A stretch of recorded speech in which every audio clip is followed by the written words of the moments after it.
La semana pasada pudimos ver los movimientos de los grandes inversores y, por supuesto, Warren Buffett es uno de los obligados y uno de los primeros a mirar para todos aquellos que hacemos análisis fundamental. Y dentro de lo que fueron sus movimientos, destaca una que es el cierre de posición de Nubank. Esta fintech latinoamericana todavía no ha llegado a la Argentina, pero que sí que participa en tres países diferentes y en los últimos días estuvo presentando balances. Así que la idea es poder analizar dentro de lo que son sus fundamentales algunas fortalezas y debilidades que tiene el negocio para poder entender este movimiento de Warren Buffett. La empresa fue fundada en el 2013 y cuenta con, como decía, con participación en tres países diferentes: Brasil, Colombia y México, siendo Brasil el país más importante, con la característica principal de la fintech, ¿no? Que tienen que ver con brindar servicios financieros que sean simples, que sean, por supuesto, accesibles a la mayor cantidad de población que todavía no está bancarizada y, por supuesto, sin tarifas abusivas, diferenciándose del sector financiero tradicional, ¿no? ¿Cuál fue el resultado del 2013 hasta el 2025? Bueno, lo vamos a ver en esta primera placa, la placa número uno, ¿no?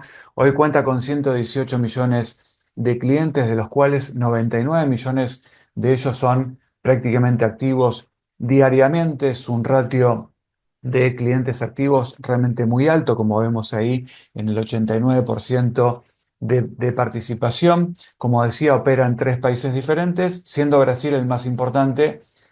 Colombia es el mercado más testimonial, por así decirlo, y operan 100% digital, ¿no? Con una reducción de costos muy importante, ya que no cuentan con sucursales físicas y tienen un modelo justamente que va en vías de tener costos ultralivianos y una escalabilidad realmente muy, muy importante, que es uno de las fortalezas que tiene la compañía, que vamos a hablar a través del informe. Su modelo de negocios tiene que ver principalmente con ganar dinero, principalmente por la suma de cobros de intereses por tarjeta de crédito, que es su fuente de ingresos más importantes, después a través de préstamos y de comisiones por servicios como seguros, pagos y fondos de inversión. Principalmente está enfocado a, como les decía al principio del video, a personas que no están o no tienen la capacidad de poder estar bancarizadas en la banca tradicional o en el segmento tradicional del sector financiero, ¿no? Por supuesto. Como les decía, tiene una reducción de costos muy importante. Solamente les cuesta 70 centavos de dólar atender a cada cliente.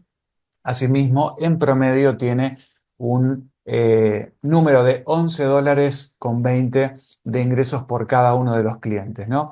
Vamos a ver en esta placa número 2 los resultados del primer trimestre, como les decía, de este primer trimestre de 2025, con ingresos que rondaron los 3.200 millones de dólares, un 40% más que el año anterior, una utilidad neta de 557 millones, lo que trae un crecimiento año contra año del 46%. O sea, las ganancias creciendo por arriba de los ingresos. Eso tiene que ver con una eficiencia en el negocio que realmente siempre es muy, muy, muy positiva de mirar, ¿no?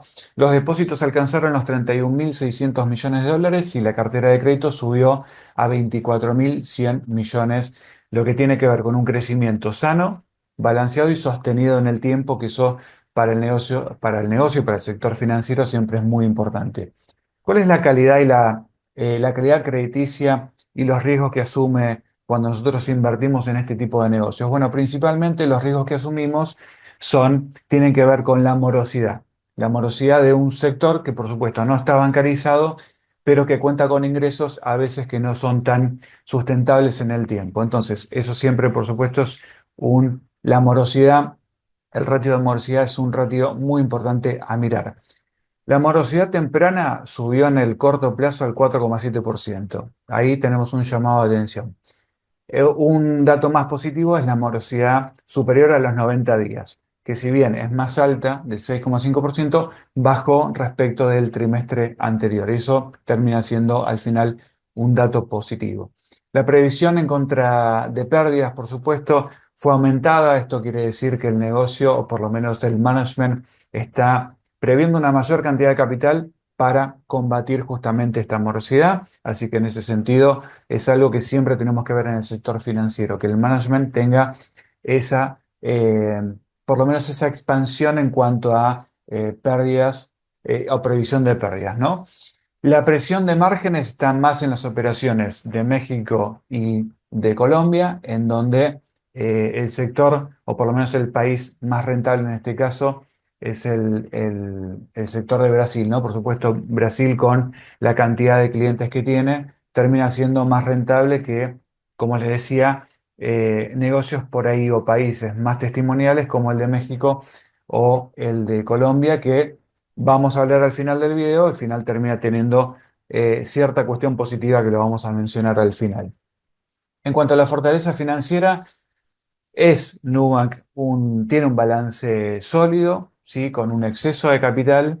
Lo vamos a ver en esta placa número 3, en donde podemos ver, tiene un exceso de capital, una liquidez robusta justamente y un ratio de préstamo-depósito. Este es un ratio tradicional que siempre miramos en el sector financiero del 44%.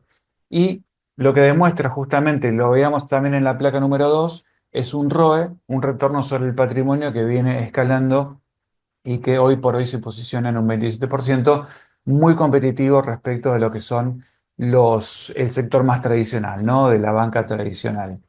En esta placa número 4 también vamos a ver un ratio de eficiencia, justamente lo que hablaba al principio del video. Vemos cómo ese va prácticamente en caída sostenida en los últimos años, este ratio de eficiencia, que básicamente tiene que ver el costo dividido los ingresos por cliente. En ese sentido vemos cómo la empresa es cada vez más eficiente y tiene una de las mejores gestiones en este sentido en ratio de eficiencia operativa del sector a nivel global, ¿no? Las perspectivas para el negocio, bueno, tiene que ver justamente con, en Brasil el mercado más importante, operan y tienen una atención al 59% de la población adulta, tiene participación en Nubank. Por eso el mercado de Brasil es el más importante y el que ya fue escalado en algún momento, ¿no? El 59% de la población adulta tiene la aplicación en sus teléfonos, ¿no? Eh, Como les decía hace un ratito, todavía el mercado de México y de Colombia tiene muchísimo por escalar, así que tienen que madurar estos mercados y pueden ingresar mucho más los ingresos por cliente en estos dos últimos países, ¿no? Así que la escalabilidad en cuanto a monetización, hoy lo vamos a encontrar en esos dos países. Por supuesto que va a tener que mantener su disciplina financiera, este ratio de préstamos sobre depósitos, algo que vienen manejando el management realmente de una manera muy eficiente, ese ratio de eficiencia también, así que casi que les diría que el foco debería estar centrado en este ratio de préstamos y de depósitos y en el ratio de morosidad, ¿no? Tratar de tener esa previsión para que esa morosidad se mantenga dentro de esos valores. A partir de ahí podemos decir que la sostenibilidad del negocio está prácticamente asegurada. Así que básicamente tenemos este foco, poder mantener y seguir madurando su negocio en el mercado de Brasil y tener esta escalabilidad y sostenimiento de sus créditos en los diferentes mercados. Un dato de color, ya la empresa presentó en la Argentina, por lo menos ante las autoridades, la habilitación de un quit, así que tenemos ya la habilitación de un quit para la compañía para que en un futuro quizá no tan lejano pueda empezar a operar dentro de lo que es el país.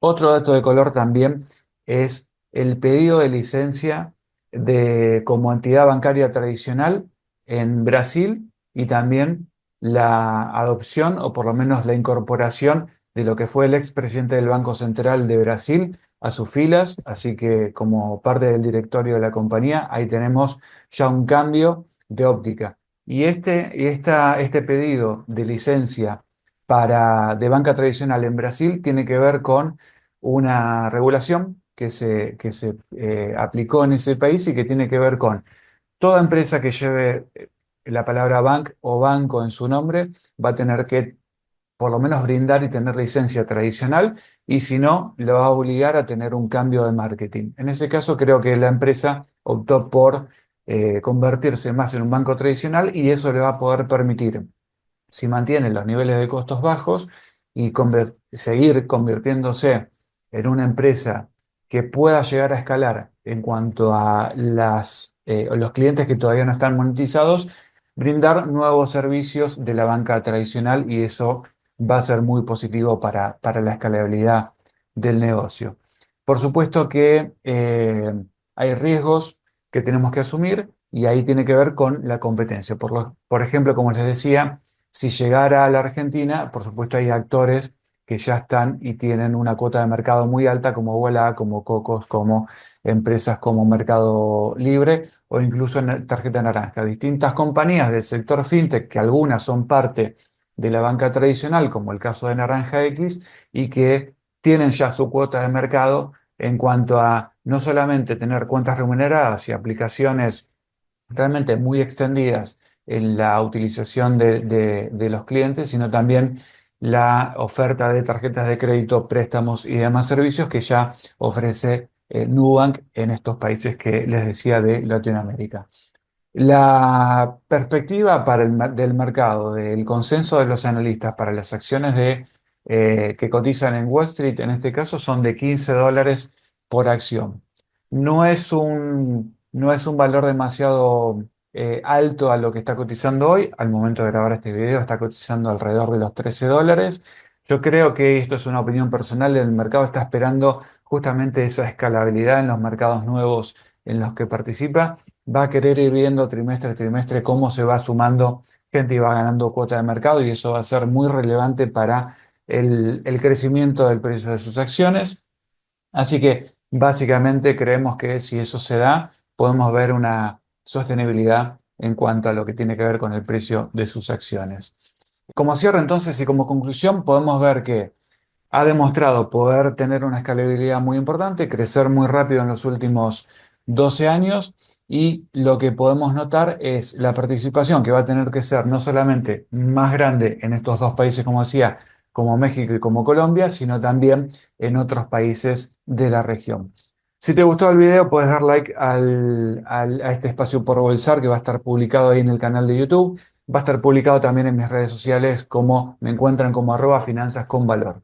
Si les gustó el video, por supuesto, like, comentarios de lo que quieran saber o algún dato que quieran agregar. Nos vemos la próxima.